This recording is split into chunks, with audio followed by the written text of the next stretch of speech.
Con profondo dolore devo annunciare la morte del nostro Santo Padre Francesco. Le pape François est mort, mais tandis que certains accueillaient la nouvelle avec des larmes, d'autres visages s'assombrirent de terreur, car sa mort marque l'accomplissement d'une prophétie. Une ancienne prophétie cachée pendant des siècles dans les archives secrètes du Vatican. La prophétie de Saint Malachie. Il y a 900 ans, le moine Malachie marchait dans les rues pavées de Rome quand il fut saisi par une vision. Ce n'était ni un rêve, ni une hallucination.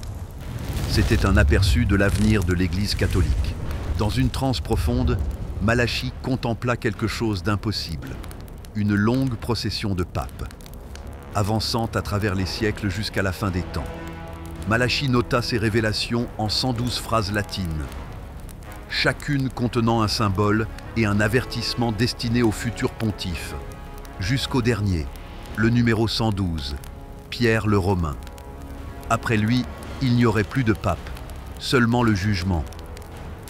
Aujourd'hui, le dernier nom a été rayé, car François était bien le pape numéro 112 depuis Célestin II, tout comme Malachie l'avait annoncé. Il représentait l'ultime maillon d'une chaîne prophétique débutée il y a 9 siècles. Et aujourd'hui, cette chaîne vient de se rompre. Les 111 premières devises sont brèves, poétiques et chargées de symboles, décrivant avec une précision étonnante chaque pontife, son blason, son origine, son caractère ou son destin. Mais arrivé au dernier, le ton change radicalement. Ce n'est plus une simple phrase. Le numéro 112 est long et effrayant. Une mise en garde qui dit clairement « Lors de la dernière persécution de la Sainte Église romaine, siégera Pierre le Romain, qui guidera son troupeau au milieu de multiples tribulations. Et lorsque ces temps prendront fin, la cité aux 7 collines sera détruite. Et le juge redoutable jugera son peuple. » Fin. Malachie. Cette prophétie nous livre 3 indices sur le dernier pape, 3 éléments clairs et spécifiques. Qu'il serait le numéro 112, qu'il porterait le nom de Pierre, qu'il viendrait de la ville de Rome, et que son temps serait marqué par d'immenses difficultés et de grandes tribulations. François est sans aucun doute le pape numéro 112 depuis Célestin II, tel que l'avait indiqué saint Malachie. En des siècles, on a cru que le dernier pape s'appellerait Pierre, et qu'il serait originaire de Rome. Mais la prophétie, comme toutes les révélations anciennes, parlait en symboles. Et maintenant, en regardant en arrière, tout prend sens avec une clarté troublante. François est né dans une modeste demeure du quartier de Flores, à Buenos Aires. Son sang n'est pas argentin, il est italien. Ses parents, venant du Piémont, au nord de l'Italie, avaient quitté une terre marquée par le fascisme et la crise pour chercher en Argentine un avenir meilleur pour leurs enfants. Autrement dit, François était romain par son ascendance, son héritage, ses racines profondes qui le lient directement au cœur spirituel de l'Église. Pourtant, son véritable nom n'était pas Pierre comme le prophétisait l'oracle. À sa naissance, il s'appelait Jorge Mario Bergoglio. Lorsqu'il fut élu pape pourtant, on lui demanda quel nom il voulait porter et il n'hésita pas. Il regarda le cardinal et répondit simplement « François ». Il ne choisit ni un nom impérial, ni un nom doctrinal. Il choisit le saint des pauvres et des exclus, François d'Assise, celui qui abandonna tout pour embrasser les lépreux, celui qui marcha pieds nus et rebâtit l'Église avec pour seules armes sa foi et sa tendresse. Mais beaucoup oublient que le véritable nom de ce saint était Giovanni di Pietro di Bernardone. Giovanni, fils de Pierre, ainsi nommé du prénom le plus symbolique entre tous. Voilà comment le pape François devint exactement celui que la prophétie avait annoncé, le numéro 112, portant le nom de Pierre et ayant dans ses veines le sang de Rome. Et dans la prophétie, il est écrit une dernière révélation. Il guidera son troupeau au milieu d'une grande tribulation. Le pontificat de François ne fut pas un règne tranquille, ni une époque de gloire religieuse. Ce fut exactement ce que la prophétie annonçait, la tribulation. Sa propre foi naquit d'un événement traumatisant, Lorsqu'encore jeune, il ressentit soudainement une douleur persistante au côté. La fièvre s'installa durablement. Finalement, il commença à manquer d'air. Il n'arrivait plus à respirer. Ses parents l'amenèrent à l'hôpital. Là-bas, les médecins le regardèrent avec gravité. Le diagnostic tomba comme un coup près. Une grave infection pulmonaire accompagnée de kystes, mettant sa vie en péril. L'infection avait trop progressé. Le poumon droit était déjà atteint. Les médecins n'eurent d'autre choix. Il leur fallait enlever une partie du poumon droit. L'opération était risquée. Le rétablissement, douloureux. Il fut immobilisé, incapable de se lever. Pourtant, dans cette chambre froide, entourée de tubes, de blouses blanches, d'un silence pesant, quelque chose se produisit. Ce fut là, pour la première fois, qu'il se retrouva face à face avec la fragilité de sa vie. Il comprit qu'il n'était pas invincible, que la mort pouvait arriver sans prévenir. Et pourtant, il n'eut pas peur. Il eut une clarté. Pendant que les autres priaient pour sa guérison, lui priait pour quelque chose de plus profond, comprendre le sens de sa souffrance. Il ne demandait pas la fin de la douleur. Il demandait seulement que cette douleur serve à quelque chose. Il ne fut plus jamais le même. Depuis ce jour-là, chaque respiration lui semblait être un miracle. Et s'il était encore en vie, c'était parce que Dieu lui réservait encore une mission, une grande mission. Et quelques mois à peine après sa guérison, malgré son corps affaibli, et son souffle difficile, il prit une décision. Sa place était auprès de Dieu. Et dès ses premiers moments comme pape, il dut affronter des milliers de critiques à cause de ses origines. Pour la première fois de l'histoire, le pape n'était pas européen, et il était jésuite. Il trouva une église blessée, déchirée par des scandales d'abus sexuels éclatants sur tous les continents. Les victimes élevaient la voix. La honte grandissait. Le cri pour la justice ne pouvait plus être ignoré. François ne minimisa pas la gravité de la situation. Il demanda pardon publiquement et entama une profonde réforme pour mettre fin à l'impunité. Mais ce combat ne fut pas facile, car derrière chaque cas planait le silence institutionnel, l'emprise du pouvoir et des réseaux refusant toute transparence. Et à cette blessure vint s'en ajouter une autre, la polarisation interne.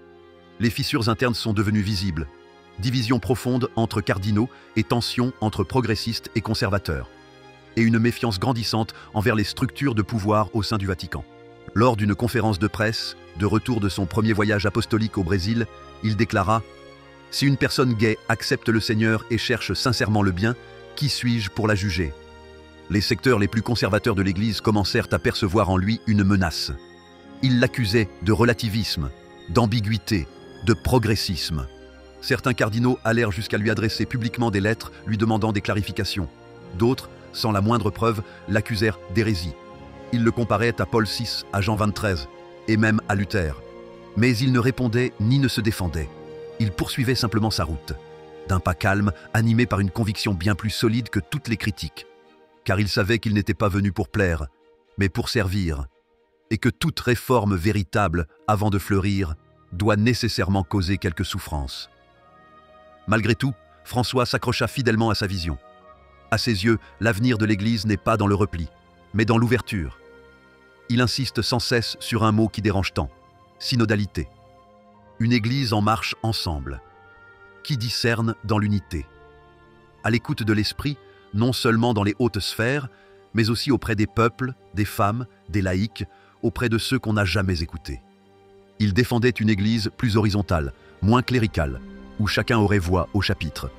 Une Église qui inclurait les exclus, les migrants, les femmes, les divorcés, tous ceux que l'on avait laissés à l'écart tant de siècles durant.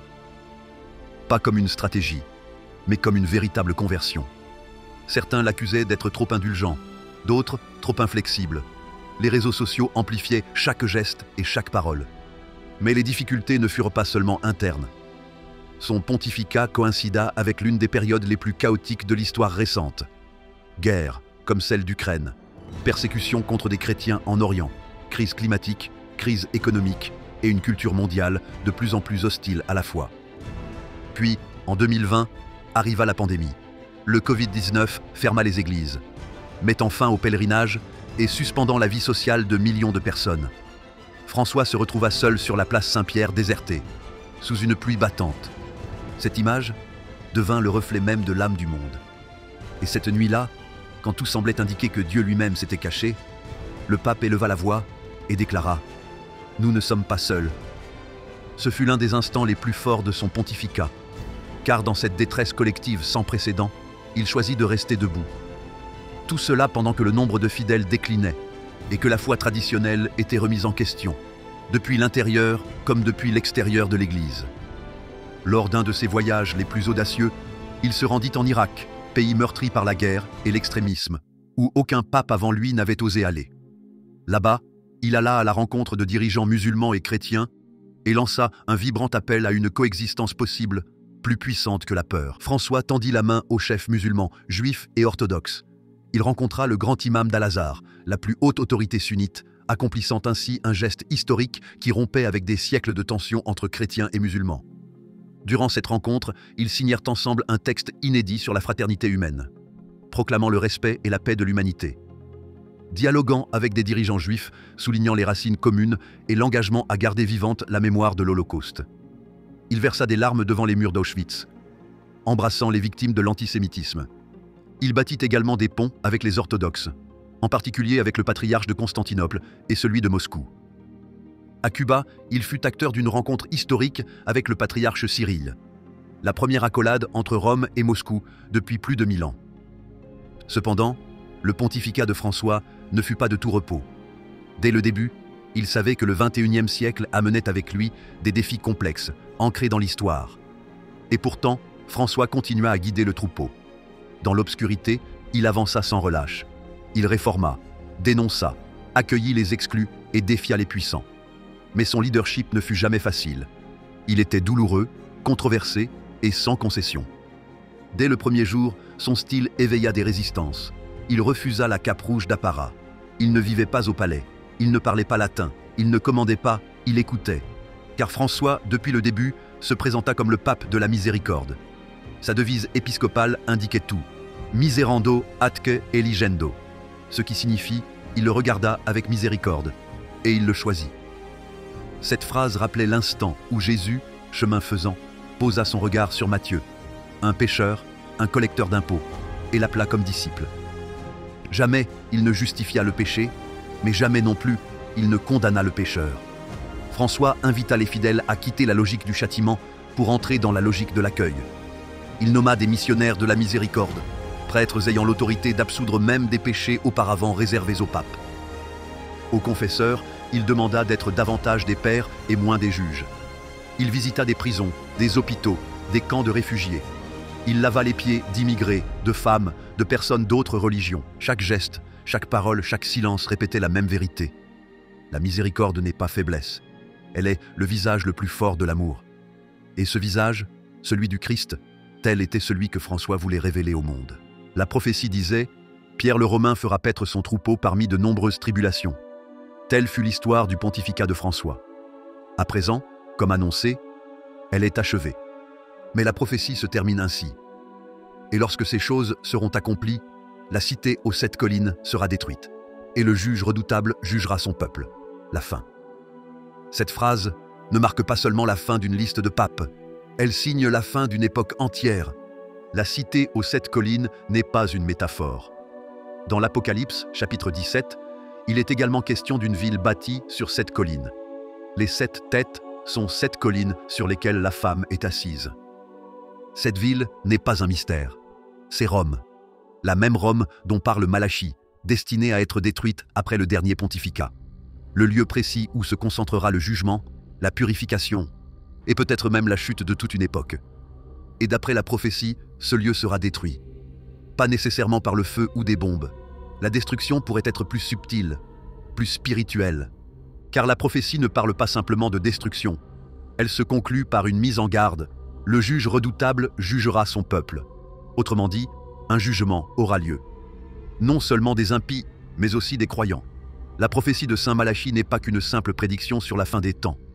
Bien que beaucoup la considèrent comme une fable, les réalisations précises de cette prophétie ont imposé le silence aux plus sceptiques eux-mêmes. Le premier fut Célestin II, en 1143. La prophétie l'appela « Ex Castro Tiberis » du château du Tibre. Et effectivement, Guido di Castello, son vrai nom, naquit dans la région du Tibre et devint cardinal dans une église située très près du château Saint-Ange, tout près du fleuve qui traverse Rome. Rien de symbolique là-dedans, simplement de la géographie. Précise, littérale. Des siècles plus tard, à l'époque moderne, la prophétie continua de frapper juste. Jean-Paul Ier, élu en 1978, reçut le titre de Medietat Lunae, de la moitié de la lune. Il fut élu un jour de demi-lune et mourut seulement 33 jours plus tard, sous une autre demi-lune.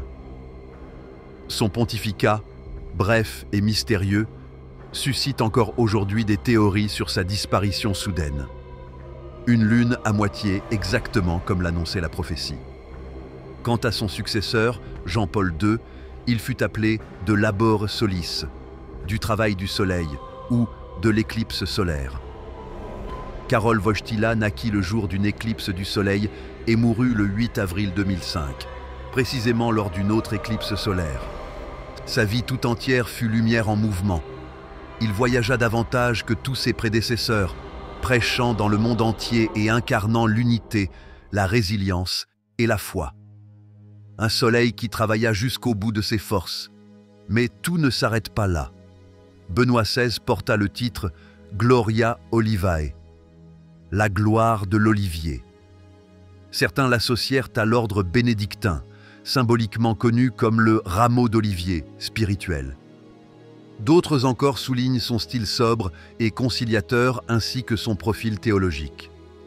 En tout cas, son nom pontifical, Benoît, semble être un clin d'œil direct à la prophétie, comme s'il avait lui-même souhaité la confirmer. Ces exemples ne sont pas isolés.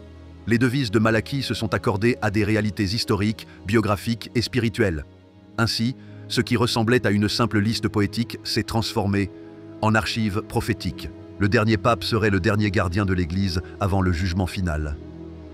Mais la mort du pape François n'a pas seulement clos un chapitre. Elle a ouvert une brèche.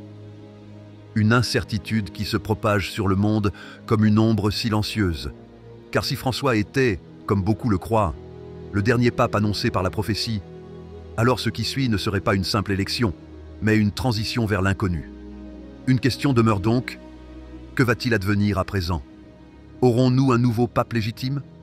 Ou le trône de Pierre sera-t-il pris par un imposteur ? Pour de nombreuses personnes, aucun doute n'est permis. Le prochain dirigeant ne sera pas un pasteur, mais un loup déguisé en agneau. Certains spécialistes des prophéties et de l'Apocalypse en sont convaincus. Le successeur de François sera le faux prophète. La créature décrite par l'Apocalypse, chapitre 13, qui apparaît avec une allure pieuse, mais qui parle comme un dragon. Son but n'est pas de sauver, mais de tromper. Il avait 2 cornes semblables à celles d'un agneau, mais il parlait comme un dragon. Les interrogations se multiplient, et parmi elles, 2 phrases résonnent comme des avertissements qu'on ne peut plus ignorer. Si François était le dernier pape, qui viendra après lui ? Le prochain chef préparera-t-il le chemin à l'Antéchrist ? La prophétie de saint Malachie n'est pourtant pas isolée. Depuis des siècles, les Écritures elles-mêmes annoncent ce qui semble aujourd'hui commencer à se réaliser sous nos yeux. L'apôtre Paul, lui aussi, avait mis en garde les Thessaloniciens. Avant la fin viendra l'apostasie et se manifestera l'homme du péché. Jésus, dans Matthieu 24, a été encore plus explicite. Il nous avertit qu'avant le dénouement final, il y aurait des guerres, des famines, des pestes et des tremblements de terre. Il nomma cela le commencement des douleurs.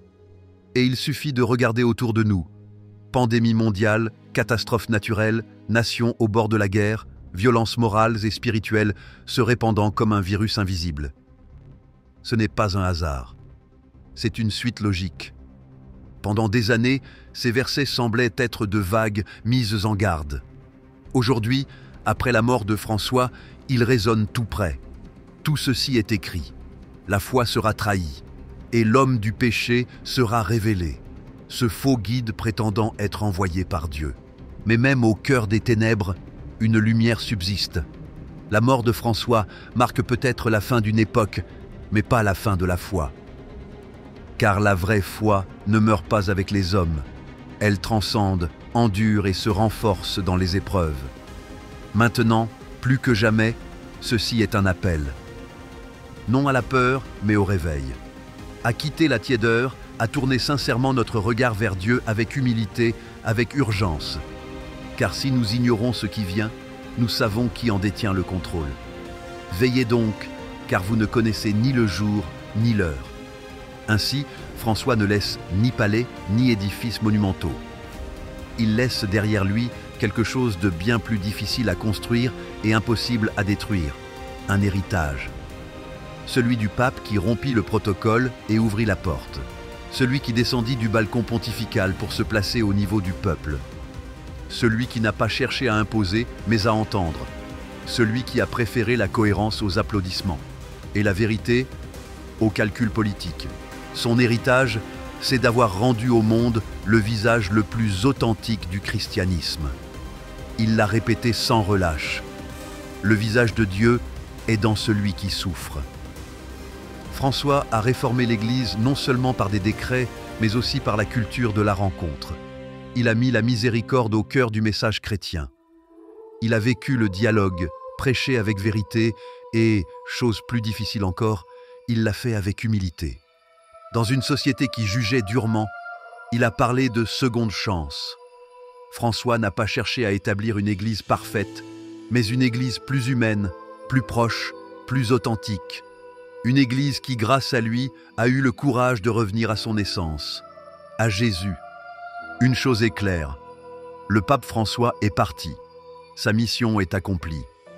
Et maintenant, après des années d'épreuves, de dévouement et de courage, il est monté vers la rencontre avec Dieu. Que son âme trouve enfin la paix qu'il a tant désirée pour notre monde. Que le ciel l'accueille à bras ouverts. Repose en paix, François. Amen.